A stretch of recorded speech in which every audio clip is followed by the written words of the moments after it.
Hi everyone, welcome back to my YouTube channel. My name is Mai and I'm the small business owner of Emma Loves and Company. I just got out of work. As you can see, I'm sitting in the parking lot and I still have my work clothes on.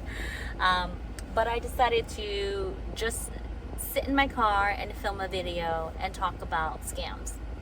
It's bothering me, so I figured I should just get it out there and put it out there to the world so everyone knows. I'm talking about email scams in particular. You guys, you will be targeted.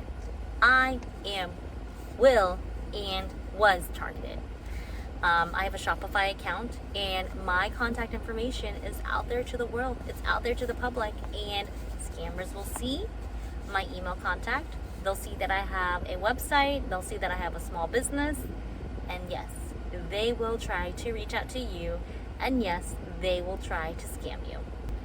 The type of emails that I get from scammers are basically people who pretend to be like a customer service rep from Shopify.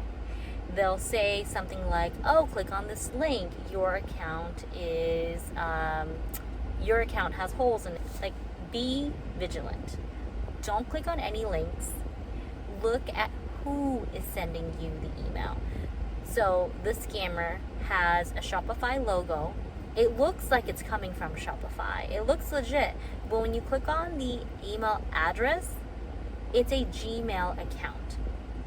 You tell me if that makes any sense. Shopify cannot afford to have their own Shopify email address, that they're using a Gmail account. That seems pretty suspicious. So, one, that's a red flag. There are scammers out there trying to scam everyone and anyone that they can. They're trying to get your information. They're trying to get you to reply. They're trying to get you to click on links. Just be vigilant and question what emails you're getting. I just wanted to put this on video, put it out there to the public. If I've at least helped one person spot these scams, I'm happy. If you're still here, I want to say thank you for hanging out with me. Make sure you comment down below, like and subscribe to my YouTube channel if you haven't already. Please share this information with anyone who's starting a small business so that they are aware of scammers. Thank you so much. Have a great day, guys.